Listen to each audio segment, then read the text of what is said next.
It wasn't working, so he got a little frustrated. As we were going through, they fired a second RPG round, and this one went underneath the undercarriage of the first vehicle. I remember seeing it go, and it impacted on the far side. The Sergeant Major got out of the vehicle because he was frustrated. He was pissed off. Sergeant Major, your channel just got switched over. Sorry about that. And Sergeant Major was not sympathetic. Hello everybody, welcome back to Shift Fire, the exploration and appreciation of all things military culture. I'm Israel Wright, former Green Beret, and one of your hosts for today. And with me as always... Thank you, Israel. What's going on, folks? My name is Cameron Fath, I'm a former Army Ranger, and you guys are tuned in to a new segment called Declassified, where Israel and I are going to talk about some personal military experiences that really molded us into the people that we are today, and lessons we learned throughout the military that really helped out. Well, I know you guys are really used to seeing Israel and I together, but for this segment, one of us is going to be off camera to kind of help facilitate the conversation and bring out those senses and the emotions that we really felt during these specific experiences and scenarios. So, without further ado, let's get into it.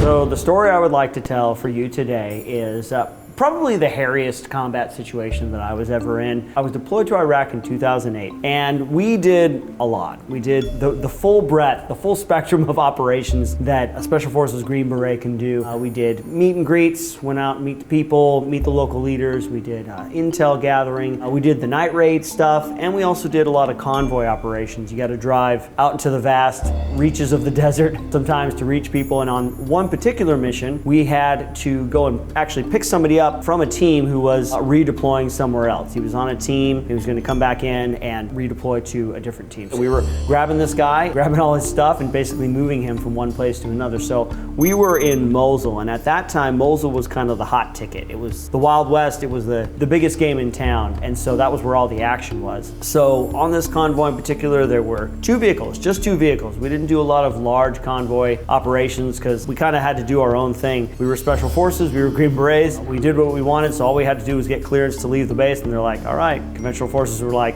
see you later, good luck, you know. And now we were rolling through kind of the bad part of town. Now in Mosul, that's not saying a whole lot because it was all pretty bad, but it was a part of town that had not yet been built back up because they were doing a lot of reconstruction and stuff of that area. Things were getting a little more stable at that time. There were two vehicles. There was the front vehicle, and then I was the driver of the second vehicle. We were in MRAP, and MRAP stands for Mine Resistant Armor Protected.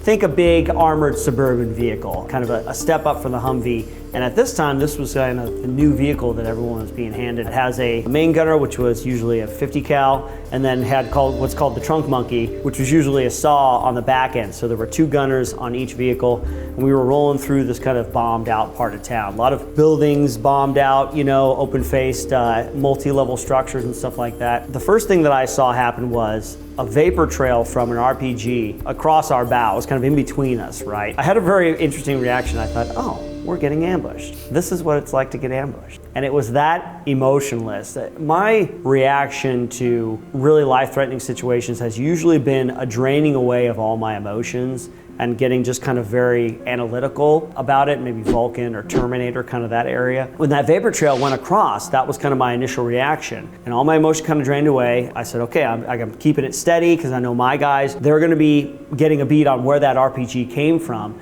and they're gonna be starting to return fire. So the first RPG went through in between the two vehicles and it missed.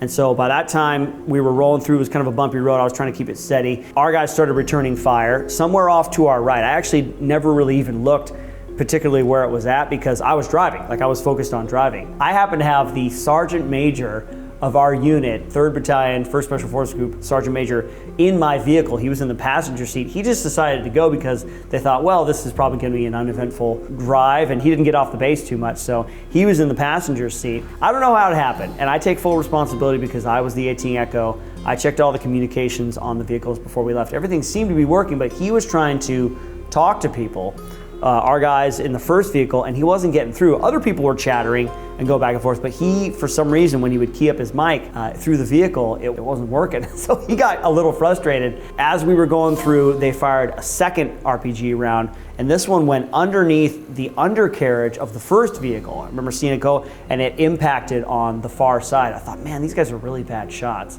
Lucky for us. By that time, whoever they were, they had 4 guns on them now. 2 50 cals and 2 saws returning fire. And it was a lot of gunfire from us going back at them, and I don't know ultimately what happened to them. They either ran away or we got them. So what we did is we kind of got off the X and we went about 200 meters down the road and we stopped.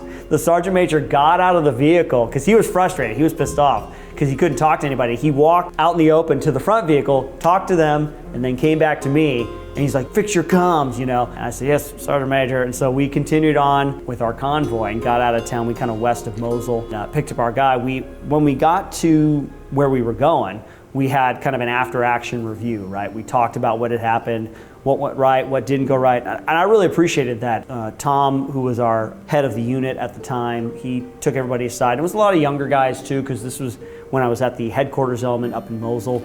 And so he wanted everybody to get something out of it, you know. So we talked about it, and I talked about the comms issue I had. It turns out that somehow throughout the course of preparing for this, there's a bunch of switches for the channels, you can be on different channels, A, B, and C channel and stuff. His channel just got switched over to another channel. I remember when the Sergeant Major had initially gotten out of the vehicle to go check with the front vehicle, I saw that it was switched, and I switched it back. And so by the time he came back, I had fixed the problem.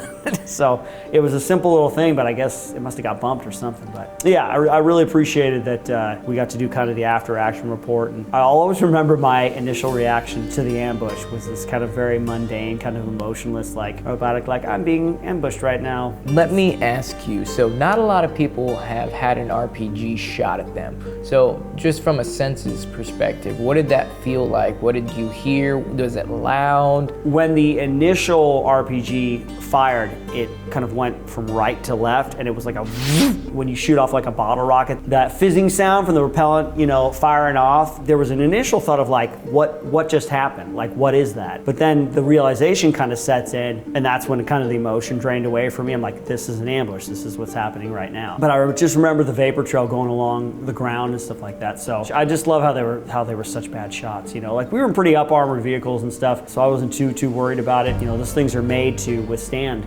RPGs and IEDs and stuff like that. The MRAP has kind of a concave bottom so that if an explosion comes from underneath, it gets dissipated kind of out the sides. But we didn't get to test that armor that day because they missed both their RPG shots. So I laugh to myself sometimes when I think back on this incident because I'm a pretty emotional guy. I'm very in touch with my emotions. I cry at movies. And yeah, Spider-Man makes you cry. He knows. He went to Spider-Man with me and I cried. I cried at Spider-Man because it was so awesome. In a life and death situation, you know, they always say like, you don't know how you're gonna react. I can say with confidence, I know how I would react in a life and death situation, and it would probably be a very robotic, emotionless reaction. When we did the after action report, after we got to where we were going, it was kind of sequence of events. Everybody kind of talked about what they did from the beginning to the ending of the encounter. And we talked about like, why did you do that? You know, what was your thought process and things like that. We talked about the radio stuff. I said, hey, your Sergeant Major, your channel just got switched over. Sorry about that. And Sergeant Major was not sympathetic. Thankfully, my Team Sergeant Tom was sympathetic. So he's like, it's all right, happens to the best of us, you know. The thing about being an 18 Echo, a communication sergeant, is you are only as good as your last comm shot. So if the last thing you did was a mistake and you didn't make your comm shot, you're the worst communications sergeant ever. If you made it, well, actually, nobody cares because the radars are supposed to work anyway. So if I recall correctly, yeah, we took a slightly different route back to the base because we were coming back to the same destination. Obviously, you don't want to go through the same area twice. As I recall, we skirted around a little bit and took a different route home. Folks, I hope you enjoyed this episode of Declassified. Let us know in the comments section what you thought about this episode. If you like more content like this, if you want me and Cameron to bring in other kinds of stories that we can relate to you about military history and military culture from ourselves or other service members. Make sure you like this video, leave a comment in the comment section letting us know what you thought of this episode. Hit that subscribe button and that notification bell, and we'll see you on the next episode of Shift 5.